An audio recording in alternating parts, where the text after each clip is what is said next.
ఎందుకు టార్గెట్ చేస్తారు?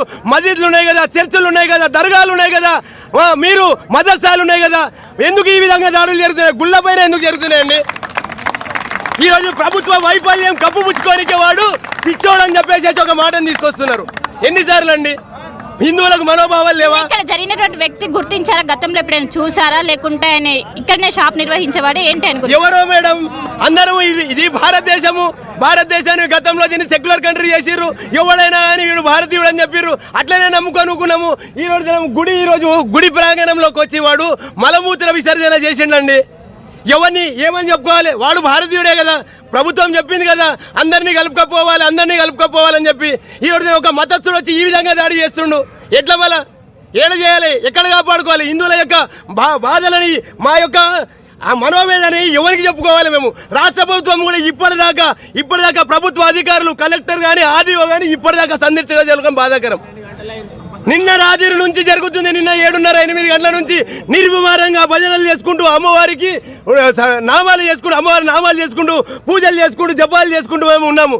ఇప్పటిదాకా రాష్ట్ర ప్రభుత్వము స్పందించుకోవడం బాధాకరం. రేవంత్ రెడ్డి గారు ఎక్కడున్నారు? మల్కాజ్గిరి, నరిబొడ్డు, కట్టమైసమ్మ టెంపుల్లో దాడి జరిగింది. స్పందించండి సార్. మొన్న ముత్యాలమ్మ గుడి పైన జరిగింది, మన రాంపల్లిలో ఆంజనేయ స్వామి గుడిపై జరిగింది. మొన్న మీరు కూడా చూశారు, నవగ్రహాలను ధ్వంసం చేశారు. ఒక పథకం ప్రకారము ఒక మతస్థులు ఒక వర్గము ఈ రోజు కావాలని చెప్పి ఈ విధమైన దాడిని చేస్తున్నారు. మళ్ళీ ఒక్కసారి డిపార్ట్మెంట్ వాడు పిచ్చోళ్ళనే ముద్ర వేసే ప్రయత్నం చేస్తున్నారు. ఎంత మటుకు సమంజసము? భారతదేశంలో ఈ విధమైన దాడులు అనేక చోట్ల జరుగుతున్నాయి అనుకున్నాము, కానీ మన రాష్ట్రంలో జరగదు అనుకున్నాము. ఈ రోజు మన రాష్ట్రంకి వచ్చేసింది. మా ఇల్లు సార్, మేము ఇంటికి పోతున్నా, మేము ఇంటికి ఎందుకు బయటికి పోతున్నా? అమ్మ దండం పెట్టుకుంటా, కట్టమైసమ్మ తల్లి, మేము పోయే ప్రయాణం బాగుండాలి, మేము వచ్చే ప్రయాణం బాగుండాలని చెప్పుకునే మా తల్లి అమ్మ ఈ రోజు ఈ విధంగా మలమూత్ర విసర్జన చేసి మా మనోభావాలను కించపరచండు. రేవంత్ రెడ్డి గారు స్పందించండి సార్. ఇంకెప్పుడు స్పందిస్తారు? రామ్ లక్ష్మణ జానకి. ఈరోజు ఈ యొక్క కట్టమైసమ్మ గుడి వద్ద ఈ మలమూత్ర విసర్జన ఏదైతే జరిగిందో, ఇది రేపు కేవలం ఇక్కడ మలమూత్రం చేసి విసర్జన చేసినోడు పిచ్చోడని ఈ పోలీస్ శాఖ వారు కూడా పిచ్చోళ్ళని చెప్తారు. వాస్తవంగా ఈ పిచ్చోళ్లను లోపటేసే శక్తి పోలీస్ శాఖ దగ్గర లేదా? మరి మన ప్రజాప్రతినిధులు ఏం చేస్తున్నారు? కేవలం ఈ పిచ్చోళ్లకు గుళ్ళే కనబడతాయా? మరి గుళ్ళు బాత్రూంలా? మరి గుళ్ళే వస్తాయి? మరి హిందువులల్లో కూడా పిచ్చోళ్ళు ఉన్నారు. పిచ్చోళ్ళు ఒక్కలే లేరు, హిందువులల్లో కూడా పిచ్చోళ్ళు ఉన్నారు. మళ్ళీ హిందువులు కూడా రేపు మసీదులల్లో చేస్తే ఒప్పుకుంటారా? మరి ఇట్లనే చేస్తారా? మరి ఈ పిచ్చోళ్ళ ముద్ర వేసి ఏదైతే వాస్తవంగా చెప్పాలంటే ఇక్కడ వెజిటేబుల్ మార్కెట్ నడుస్తుంది. ఇవాళ ఆదివారం, ఇవాళ మార్కెట్ జరిగేది ఉండే. ఇక్కడ ఒక షాప్ పెట్టుకొని ఇక్కడ లోకల్ వాళ్ళతోటి అటాచ్ అయ్యి 8 గంటలకు గుడి బంద్ అవుతుంది. 8 తర్వాత ఇక్కడ ఎవరు ఉండరు, అప్పుడు చేయొచ్చని ఇక్కడ కెమెరాలు ఉన్నాయి కాబట్టి అతను గుర్తించడం. లేకుంటే కెమెరాలు లేకుంటే గుర్తించాలన్న ఇబ్బందే. అయితే ఇంతకు ముందు కూడా కొన్ని జరిగినాయి. ఇవాళ ఓల్డ్ సపిల్గూడలో వాళ్ళు లవ్ జిహాదీ జరిగింది. వాళ్ళు ఇంట్లోకి వెళ్ళి కూడా వెళ్తలేరు. వాళ్ళ చుట్టాలు ఫోన్ చేసినా కానీ లేపుతలేరు. ఇంట్లో తాళం వేస్తుర్రు, ఇంట్లోకి వెళ్ళి బయటికి వెళ్తలేరు.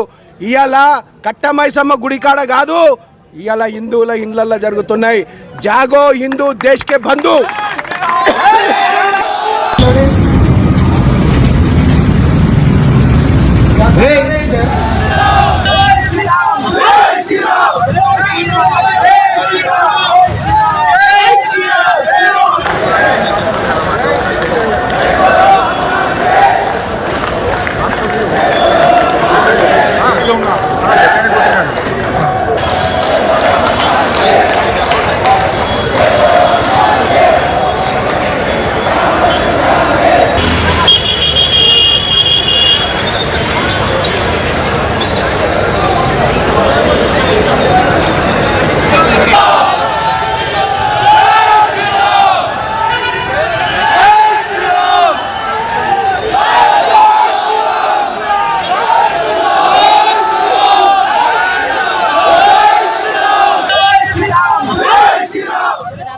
వచ్చారు, ఒకసారి మాట్లాడుద్దాం. సార్, హిందూ దేవాలయాలపై గత కొన్ని రోజుల నుంచి వరుసగా దాడులు జరుగుతున్నాయి. ఏంటి ఇది ఉద్దేశపూర్వకంగా జరిగిందా? ఏమంటారు దీనిపైన? ఇది ఒకటి రెండు అనుకుంటే ఏదో అనుకోవచ్చు. చాలా జరిగినాయి ఈ మధ్య కాలంలో. ఇది పథకం ప్రకారం జరుగుతూ ఉన్నాయి. దీని వెనక ఏదో సంస్థ ఉన్నది, కొంతమంది వ్యక్తులు ఉన్నారు. మన హైదరాబాద్లో కూడా రోహింగ్యాలు, పాకిస్తానీలు, బంగ్లాదేశ్లు చాలామంది అక్రమంగా ఇక్కడ వచ్చున్నారు. చొరబాటుదారులు ఇక్కడ కూడా ఉన్నారు. మళ్ళీ ఇవన్నీ కూడా చేసే పనులను కూడా వాళ్ళే చేయిస్తున్నారు అని చెప్పేసి కూడా మాకు అనుమానంగా ఉంది. ఇక్కడ కొన్ని రాజకీయ పార్టీల సపోర్ట్తోని ఈరోజు కాంగ్రెస్ పార్టీ వచ్చిన తర్వాత ఎందుకు ఈ సంఘటనలు పెరుగుతూ ఉన్నాయి ఒక్కసారి ఆలోచించాల్సిన అవసరం ఉన్నది. ఈ యొక్క సఫీల్గూడలో జరిగినటువంటి ఒక సంఘటన, ఇది హిందూ దేవాలయాల్లో హిందువుల ఒక పని చేసినట్టు, హిందువుల మనోభావాన్ని దెబ్బతీసినట్టు. కాబట్టి అటువంటి మన ఈ సీసీ కెమెరాలో చాలా స్పష్టంగా వాడు చేసే పనులన్నీ కూడా కనబడ్డాయి. అంటే దేవాలయంలో ప్రాంగణంలో దేవి ముందు అటువంటి పనులు చేస్తూ ఉంటే అది ఉద్దేశపూర్వకంగా హిందువులను అవమానపరచడానికి, హిందూ దేవీ దేవతను అవమానపరచడానికి, హిందువుల మనోభావం దెబ్బతీయడానికి చేసిన పని. అతని మీద యాక్షన్ తీసుకోవాలి. నేను ఒకటే చెప్తాను, నేను ఆ మానవ హక్కుల్ని బాగా గౌరవించేవాడిని. కానీ ఇటువంటి వాళ్ళని పోలీసులు కేసులు పెట్టద్దు, తీసుకొని ఎన్కౌంటర్లో వేసేయాల్సింది. ఎందుకంటే ఇటువంటి పనులు ఎట్లా చేస్తారు వీళ్ళు?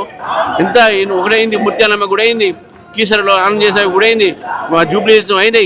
ఇవన్నీ హిందువులపై ఇంత దాడి చేస్తారు, ఎవరు మాట్లాడలేదు. ఎందుకు? ఇవి పెరుగుతూ ఉన్నాయి. ఒక్కరి మీద యాక్షన్ తీసుకుని అన్ని చక్కగా అయితే ఇది కేవలం ఉద్దేశపూర్వకం చేసుకునే భారతీయ భావిస్తాం. మల విసర్జన చేసిన వ్యక్తి ముస్లిం వ్యక్తిగా గుర్తించారంటే ఏం స్పష్టంగా టీవీగా కనబడతా ఉంది. వాడు టోపీ వేసుకున్నాడు, వాడు కూర్చున్నాడు, వాడు అంతా దాంట్లో రెండు అనుమానం లేదు కదా, స్పష్టంగా ఉన్నది. పోలీసులు కూడా అదే చెప్తున్నారు. మరి మేము అరెస్ట్ కూడా చేసినామని చెప్తున్నామండి. ఎవరు అరెస్ట్ చేసినా చెప్పమని అరెస్ట్ కాదు, జైలుకి తీసుకుపోదు, ఎన్కౌంటర్ చేసుకోవాలి. లా అండ్ ఆర్డర్ ఏ విధంగా ఉంది హైదరాబాద్ లో? మొత్తం లా మినిస్ట్రీనే, మొత్తం law and order, home ministry, law ministry ఇవన్నీ కూడా ముఖ్యమంత్రి గారి దగ్గర ఉన్నాయి. మరి ఇటు లా లేదు, ఇటు ఆర్డర్ లేదు, రెండు లేదు. కాబట్టి లా అండ్ ఆర్డర్ మొత్తం ఫెయిల్యూర్ తెలంగాణలో. పోలీసులకు ఏం చెప్తారు? పోలీసులకు ఏం చెప్తారు? నేను చెప్పిన కదా ఇంతకుముందు, అరెస్ట్ చేసిన అంటున్నారు వాళ్ళు. అరెస్ట్ చేసిన లాభం లేదు, శిక్ష పడాలి. ఇంతవరకు అందరూ చాలా మంది ఇటువంటి వాళ్ళు ఉన్నారు. వాళ్ళందరూ కూడా ఏది చేయాల్సిన అవసరం. దీని వెనక ఎవరు ఉన్నారు, ఏ వ్యక్తులు ఉన్నారు, ఏ రాజకీయ పార్టీ ఉన్నాయి అన్ని కూడా స్పష్టంగా బయటపెట్టాలి. సో మొత్తం మీద ఈ రోజు జరిగినటువంటి ఘటన వెనక పెద్ద కుట్ర ఉన్నది. వాళ్ళని అరెస్ట్ చేస్తే సరిపోదు, వాళ్ళని ఎన్కౌంటర్ చేయాలి. అండ్ ఇక్కడ జరుగుతున్నటువంటి ఘటనను తీవ్రంగా ఖండిస్తున్నాను. దీనిపైన పోలీసులు ఖచ్చితంగా దీనిపైన చాలా తీవ్రమైనటువంటి చర్యలు తీసుకోవాలంటూ కూడా బీజేపీ రాష్ట్ర అధ్యక్షులు రామచంద్రరావు చెప్తున్నారు. కెమెరా పర్సన్ జ్ఞానేశ్వర్తో కలిసి శిల్ప ఆర్టీవీ హైదరాబాద్. సో పెద్ద ఆందోళన కొనసాగుతోంది. బీజేపీ స్టేట్ చీఫ్ రామచంద్రరావు కూడా ఆర్టీవీతో మాట్లాడుకొచ్చారు. భారీ పోలీస్ బందోబస్తు మధ్య అక్కడ నిరసన వ్యక్తం కొనసాగుతోంది. లా అండ్ ఆర్డర్ పూర్తిగా దెబ్బతినిందని, కావాలనే కక్ష గట్టి మరి హిందూ దేవీ దేవతల ఆలయాలపైన దాడులు జరుగుతున్నాయని రామచంద్రరావు అంటున్నారు. ఒకసారి ఇదే అంశం పైన చికోటి ప్రవీణ్ కూడా మాట్లాడుకొచ్చాడు. ఏం మాట్లాడారో చూద్దాం. జై శ్రీరామ్. మరి ఇవాళ నిద్ర లేవగానే సోషల్ మీడియాలో, మరి టీవీ ఛానల్లో మరి ఒక మతానికి చెందిన మూర్ఖుడు మరి అమ్మవారి ఆలయం దగ్గర మరి మలమూత్ర విసర్జన చేయడం జరిగింది కావాలని. ఈ యదవని పట్టుకొని మన హిందూ సోదరులు గట్టిగా బుద్ధి చెప్పినారు, గట్టిగా దేహశుద్ధి చేసినారు. మరి వీనిపై పోలీసులు ఎలాంటి చర్యలు తీసుకుంటారో మరి వాళ్ళు వేచి చూడాల్సి ఉంది. మరి వీడిని పిచ్చోడని లేదా మానసికంగా వీడు బాగాలేదని మళ్ళీ ఏమన్నా కొత్త కథలు పోలీసులు అల్లుతారా? మరి తెలంగాణలో కాంగ్రెస్ పాలనలో ఇట్లాంటి దారుణాలు చాలా చూసాము. మరి ఇంకా మునుముందు ఎట్లాంటి దారుణాలు చూస్తామో మరి నాకు ఇంకా తెలియట్లేదు.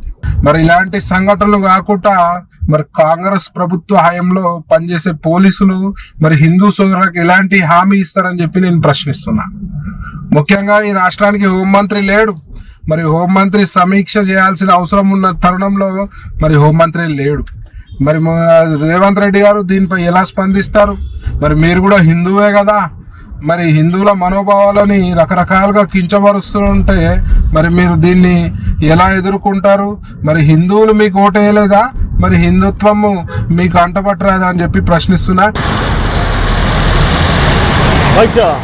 ఆలయం ప్రాంగణంలోనే ఆయన ఒక వ్యాపారం చేస్తున్నాడు, చిన్న షాప్ పెట్టుకొని కొత్తిమీర అమ్ముతున్నాడంట. కర్ణాటక రాష్ట్రం నుంచి 2 రోజుల క్రితం ఇక్కడికి వచ్చి వాళ్ళ బంధువుల దగ్గర ఉంటూ ఈ వ్యక్తి అక్కడ అమ్ముతున్నాడంట. మరి ఉన్న పలంగా ఒక్కసారిగా ఈ ఆలోచన ఇలా కలిగింది. దీని వెనుక ఎవరైనా ప్రొవోకేట్ చేశారా, ఎవరైనా కావాలని ఆయన్ని మోటివేట్ చేసి నిర్వాకానికి పాల్పడే విధంగా చేశారా, ఏందని చూడాల్సి ఉంది. సో ప్రస్తుతానికైతే ఇక్కడ చాలా మంది కూడా ఏమైనా వార్త అంటున్నారు, అక్కడ పబ్లిక్ వచ్చి ధర్నా చేపడుతూ ఉన్నారు, వాళ్ళంతా ఆందోళన వ్యక్తం చేస్తున్నారు. ఒక మతానికి సంబంధించి విద్వేషాలు రెచ్చగొట్టే విధంగా ఒక యువకుడు చేసిన నిర్వాహకం మూలంగా ఈరోజు అక్కడికి చాలామంది చేరుకొని ఆందోళన చేపట్టాలు, రాస్తారోకో నిర్వహించడాలు, అక్కడికి వచ్చేటువంటి వాహనాలు మొత్తాన్ని కూడా నిలిపివేయడాలు జరుగుతోంది. డెఫినెట్గా పబ్లిక్ పర్స్పెక్టివ్లో పబ్లిక్ ఇంత పెద్ద ఎత్తున ఒక హై టెన్షన్ రాజుకుంటుంది కాబట్టి ఇట్స్ ఎ న్యూస్. సో అక్కడికి మీరు సోషల్ మీడియాలో ఎక్కడ చూసిన